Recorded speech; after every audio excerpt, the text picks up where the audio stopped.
I've always been a fan of the strange and the mysterious, especially in the world of video games.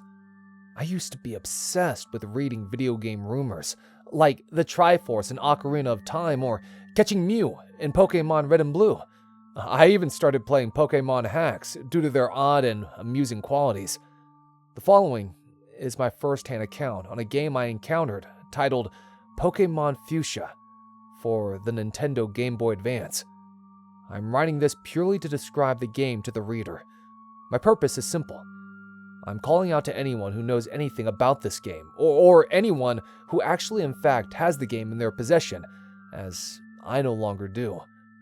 I cannot stress enough how important it is for you, the reader, to tell me anything you might know about Pokémon Fuchsia, so I can find it and destroy it. The next few paragraphs or so, I'm not sure how long it will take me to explain, should inform you as to why my request is so adamant. My account starts as of earlier this year, March 3rd, 2013 to be precise. I remember the date because it was just one day prior to my 22nd birthday. Little did I know, my birthday would not be enjoyed, even in the slightest.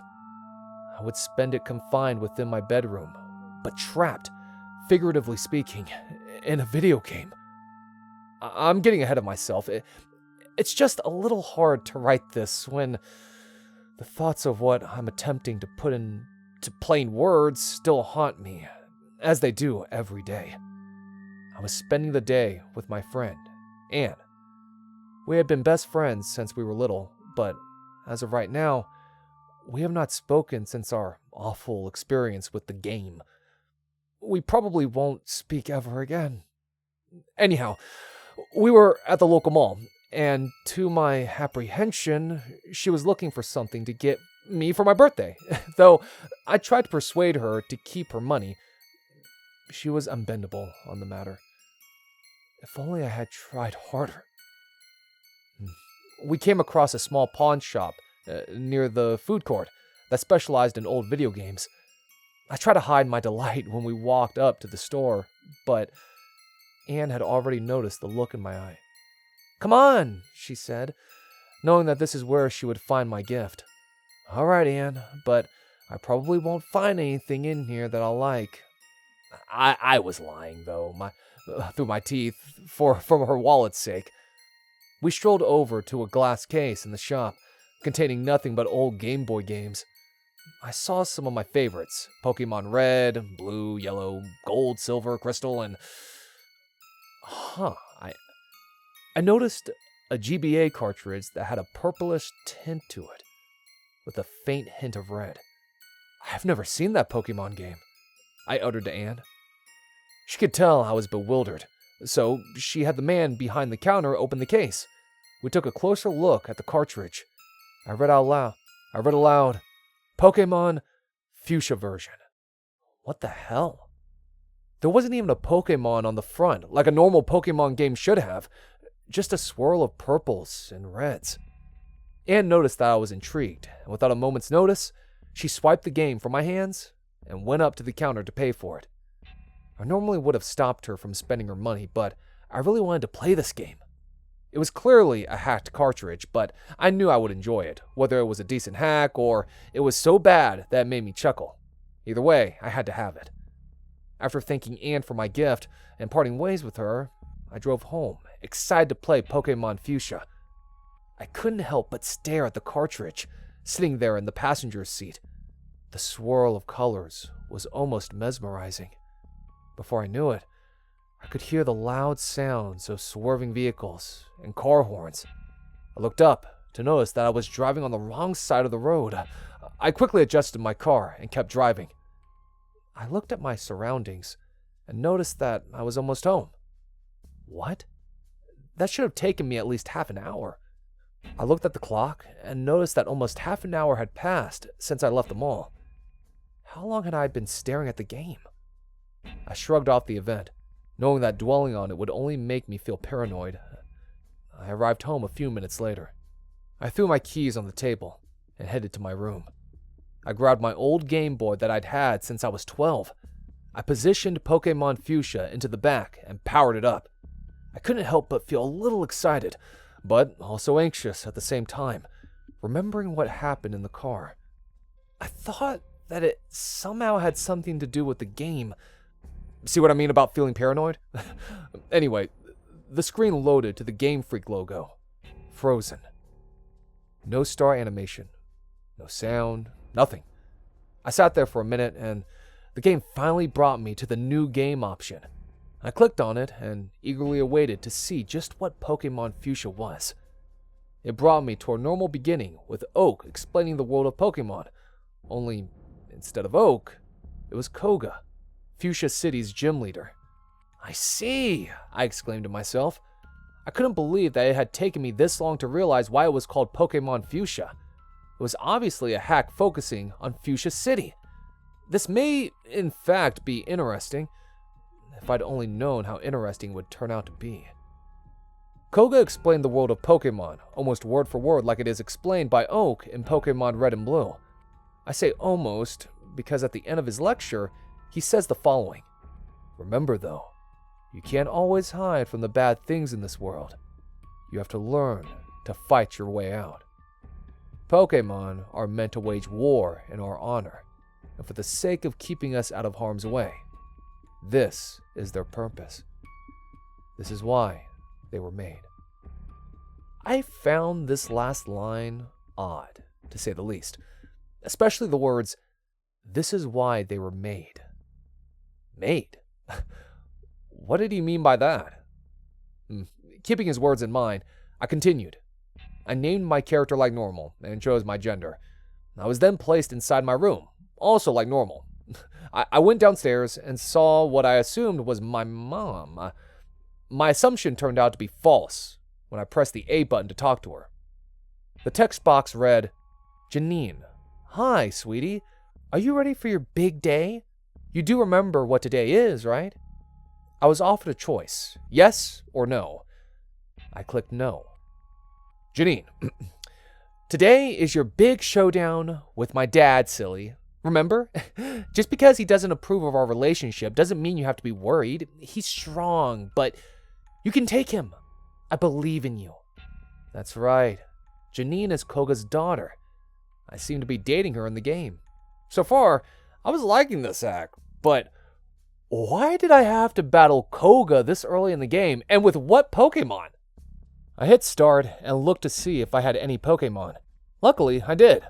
A level 40 Nidoking and a level 40 Nidoqueen. This was odd to start the game off with, but I was happy with the lineup. I went outside, and unsurprisingly, I found myself in Fuchsia City. I wandered about and found that it looked exactly the same as the Fuchsia City I remembered as a kid, except for the fact that my house from Pallet Town was also there. I talked to the townsfolk, only to be greeted with distaste. They all said hateful things to me like, Koga is going to put you in your place, or I hope Koga teaches you a lesson. Clearly, Koga had the entire town against me. I could only guess that he really didn't like me dating his daughter. So far, the hack had aroused my curiosity, but it was quite peculiar, to say the least. I finally made my way to the gym and went inside. The gym was no more than a small room, devoid of anything material or living. Anything, that is, except for who I could only assume was Koga, standing at the tip of the room. I walked over and hit A to engage in battle, but to no avail. Koga said this, I have no interest in battling you until you know the truth about Pokemon. Go to the Safari Zone Library and learn about your fight. Safari Zone Library. Strange. I left the gym and went to the Safari Zone. Inside, there were 2 doors, and in between them was a sign that read, Left Safari Zone? Safari Zone Library, right. I walked over to the right and into the library like Koga had instructed. I must say, I was intrigued. The room looked like a Pokémart, only larger. The aisles were composed of books instead of Poke products. There's a door in the corner of the room where the cashier normally would have been. With every room, there was more shelves, more books, and more doors. It was endless. Every time I would try to read a book from one of the shelves, the text box would pop up saying, "You cannot read these." With every room, every shelf, every book, and every text box, I became more and more motivated to press on and figure out just what was going on. Eventually, I came to a final room. There were no aisles and no books. There was just a man in the center of the room. He looked like one of those random sprites from Oak's lab. I went over to him and pressed the A button. He simply said, "Come with me." Come with him where? There were no doors left. Where are we going? The screen faded to black, and the two of us appeared in another doorless room with not even an exit. There was machinery and computers all around. It was reminiscent of Bill's house in Cerulean City, but more detailed. I could see how the person responsible for this hacked cartridge created the game, and I applauded him for his work. At least, at that point I did. It was enjoyable at that time, and left me wanting more, always theorizing what was to come next, because at this point, Pokémon Fuchsia didn't make much sense, much like reading the beginning of a good mystery novel. If only I had left it at a mystery. The lab sprite fiddled around on the largest computer in the room, and then walked over to me. He said, "This is where Pokémon are created." I was nothing short of shocked when I read this statement, and I became even more interested in Pokémon Fuchsia. It had the potential to be even better than a normal Pokémon game. The lab sprite continued on. "Although, it wasn't always this way. This town is Koga's passion, and he would stop at nothing to keep it from any sort of demise. Years ago, when the Safari Zone was at its peak of popularity, it soon became apparent that it would, well, run out of Pokémon. Koga could not have this. It was the only thing bringing people to Fuchsia City, a place that he himself founded to start a life with his daughter after her mother passed away." I think the creator of this game was laying Koga's backstory on a little thick, but I read on. "Working with Professor Oak and myself, Koga spent 2 long years trying to create Pokémon, and just as the Safari Zone was going under, he succeeded." The detail that this game was going into just at the beginning was impressive. He continued, "Have you ever noticed that the Pokémon in the Safari Zone can't be caught anywhere else? That's because they aren't anywhere else. These Pokémon were created here. The first one we created was Scyther, followed by Tauros, and the list goes on. However, Koga soon became obsessed with the idea of creating Pokémon for his own personal agenda, becoming the most powerful trainer there ever was." Okay, so that is as much as I could remember word for word. I have a photographic memory, but this game went into too much detail. The next million paragraphs explained that Professor Oak originally created Pokémon. All Pokémon. This is why it only took 2 years for him, the lab guy, and Koga to do so again. Koga became abnormally power-hungry and forced Oak to recreate every Pokémon, only more powerful. He did so after years and years of hard, relentless work. But the problem with creating such strong Pokémon is that they too become power-hungry. These Pokémon were killers and ended up killing the original Pokémon population within a year. Very few trainers could control such malicious creatures, and that's why Koga and my character are the only trainers left. In a sense, though the game never put it into words, Koga ruled the Pokémon world. I think Fuchsia City was the only town left, and everyone there is too scared to cross him. When he hates something, they hate the same thing, such as me. Despite the absurdly long dialogue, I was developing quite the fascination with this odd but engaging storyline. The creator chose an oddball town/gym leader as the focus for his narrative. This made the story refreshingly original. Koga started with a commendable motive for his actions, but quickly lost his way and began creating Pokémon to fight for him, making him the most feared individual in Pokéworld, if you will. It was also vaguely believable, considering the hard-headed nature of Koga in the original Pokémon games. I liked it. Later on, I would learn to hate it. What I perceived to be the next morning, I woke to the sound of a loud knocking on my apartment door. I didn't even remember going to bed. I jumped up and ran to see who it was. I opened the door, and there was Anne, looking very upset, but relieved when she saw me. "There you are! What the hell? You haven't answered your texts or calls in over 2 weeks!" I looked at her for a moment with a touch of anger in my eyes and reminded her, "What are you talking about? We were hanging out yesterday at the mall." Anne looked astonished. "That was more than 2 weeks ago. What's going on? Are you on drugs?" Anne didn't seem to be joking, even in the slightest. I picked up my cell phone and noticed almost 100 texts and 22 missed calls. I then checked the date. It had indeed been over 2 weeks. I had apparently slept through my birthday and many days after that. What the fuck? I immediately asked Anne to take me to my doctor.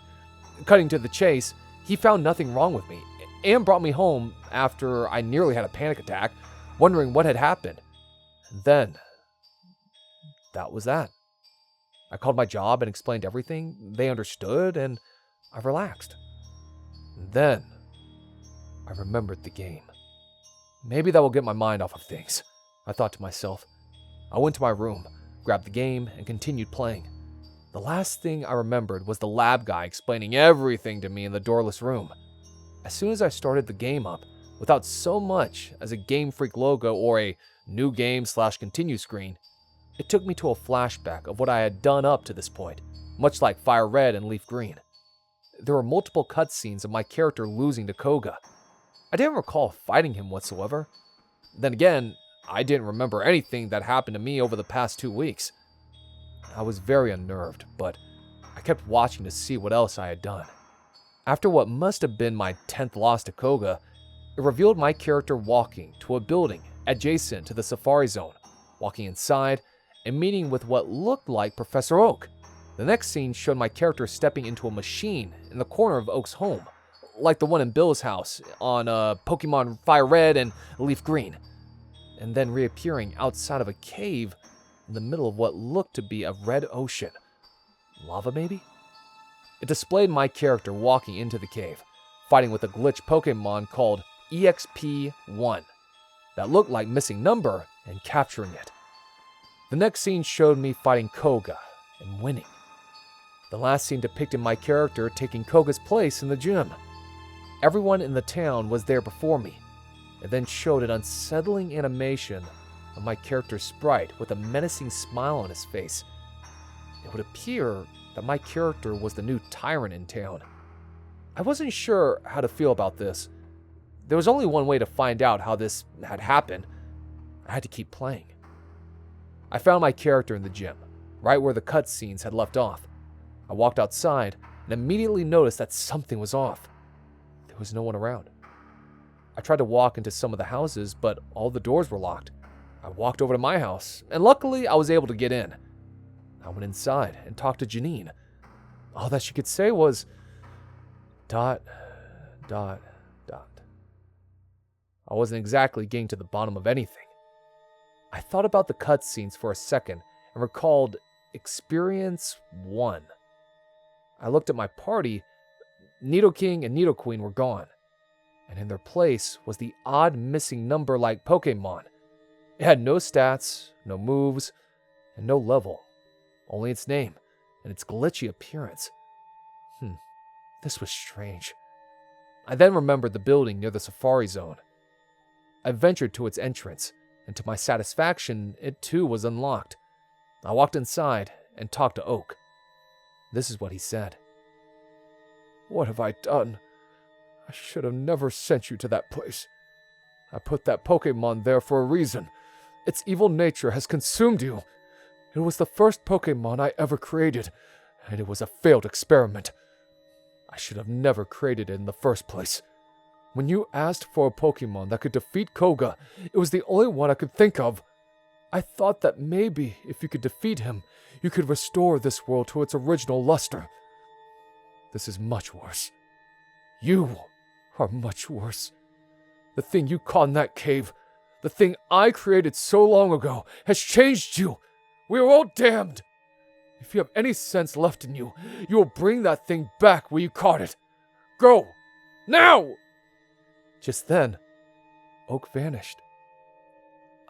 I immediately walked over to the teleportation machine and went back to the island, almost as if I felt that the evil nature of this Pokémon actually had real-world repercussions. My paranoia got the best of me. I traveled back to the cave and walked inside, but nothing happened. I looked at my party, but nothing was there. Fuck, I traveled back to Fuchsia City for answers. My answer was waiting for me in the gym. I walked in and found nothing. Nothing visible, that is. Battle music started, and I soon found myself face to face with Experience 1, for the second time, I guess. My heart was pounding out of my chest. Now, you might think me foolish for getting so caught up in a video game, but this story is purely to describe the game to you, the reader. And it is a you had to be there story at best. You really would have to have played the game to understand my fear. Otherwise, you will only find this to be an amusing and maybe interesting off-kilter horror read. The horror that I'm speaking of came next. The next thing I remember was waking in my bed, drenched in sweat. I jumped up and urgently checked my phone for the date. This time, it really was the next day. Just as I sighed with relief, I heard knocking on my door. It was Anne. I brought you some breakfast. How are you feeling? Not so great, but better, I guess, I uttered. I explained everything to her and told her that I thought the game was causing me to black out from time to time. She looked at me in disbelief, but she could tell I was spooked. Jesus, dude. I knew you loved video games, but this is plain pathetic. This game is taking its toll on your mental health. Where is it? Despite her harsh words, I knew she was just concerned. I brought the game out to her, and she swiped it from my hand without a second thought. I'm taking this for a few days. As for you, do something productive. If I had known you would get so worked up over this thing, I wouldn't have given it to you in the first place. Maybe I'll play it and see what has you so stressed out. My last two words to her were, "But Anne," she had left. This would be the last time I spoke with Anne. If only I had known this. I sat down and thought to myself, maybe this will be good for me. That game was freaking me out anyways. I don't need it. Those last 4 words may have been true, but it didn't feel that way. Over the course of the next couple of days, I felt a stronger and stronger urge to continue the game and see what would happen next. It was to the point where I just had to get it back, and no one, not even Anne, could keep that game from me. I called and called, texted and texted, but Anne would not answer me. I finally decided to drive to her house to get the game back. If I failed to depict the following events in a cohesive manner, that is to be expected, as this was one of the worst days of my life. I arrived at her house and knocked on the door for a solid 5 minutes. I tried opening the door, but it was locked. Her car is in the driveway, so she has to be home, I exclaimed aloud. Now, I'm not a fan of breaking and entering, but I was now worried about my best friend. I used my debit card to slip in through the front door. In retrospect, I should have just called the police. I walked upstairs to her room after yelling her name a few times. I walked over to her room and opened the door. There she was, laying unconscious on the floor with a Game Boy in her hand and Pokémon Fuchsia in the back. Anne! I ran over to her and shook her almost lifeless body. She wouldn't wake. I looked at the screen on the Game Boy. It was frozen on the same animation portraying my character with that same menacing smile on his face. I ran downstairs and called 911 on Anne's house phone. I left my house in such a hurry to get my game back that I forgot to grab my cell phone. An ambulance arrived, as well as 2 police cars. Anne was taken away, and I was questioned relentlessly about what had happened. I never should have told them the truth, but I did. So, let me get this straight. A video game caused you to black out for 2 weeks and has now put your friend in a coma. The cop interrogating me asked, with a grin of distrust on his face. She's in a coma? You have to believe me, I had nothing to do with this. It was the game. Just play it and you will see. It was in her Game Boy. I was very scared at this point. That's just it, the cop said. There was no Game Boy on the screen. Your story, even if it was remotely believable, is full of holes. Your friend's coma was physically induced by a blow to the head. You admitted to breaking in, and you are the prime suspect in this investigation. I was speechless. I couldn't believe what he was saying. I just couldn't, but wait. My mind wandered. All of a sudden, everything was coming back to me. Just like the game, flashbacks were playing in my head of what really occurred over those weeks. I saw it in small cutscenes, but I remembered everything. Anne bought me the game. I went home and played it for 2 weeks, but I was looking at a blank screen the entire time. The cartridge never worked. She came over after the 2 weeks and yelled at me. You have to stop playing the game. It doesn't even work. I'm worried about you. I fought with her until she left, and I kept looking at the nothing that was on the screen. She came over the following day and pried the game from my hands as I yelled at her. She left in a hurry and didn't come back. I drove to her home 2 days later and broke in. We fought again. This time, Anne looked frightened. She told me that she gave the game away. I became furious and pushed her. She fell to the floor and didn't get up. By now, I should maybe mention that as a child, I suffered from blackouts and delusions of grandeur. I hadn't had an episode in over 15 years, but this had to have been another one, a more severe one. My mom always thought that I had such an imagination, the way I would pretend with my Game Boy, until she became worried. I guess that I would play a game through until the end, and then keep playing it without the cartridge in. I would create new and wild storylines so that I could keep playing even when the game was over, especially with my Pokémon games. I used to black out, play games that weren't there, and remember later when my psychiatrist would reach a breakthrough. It wouldn't last, and then I would forget again. Even forget that I had the conversation with my psychiatrist in the first place. Given that my blackouts were mainly harmless, my mom stopped seeking help. I can remember all of this now. I blocked it out for so long, but how long will this breakthrough last? How long? The next thing I knew, I woke up on a cold bed. What I later found out was a mental hospital.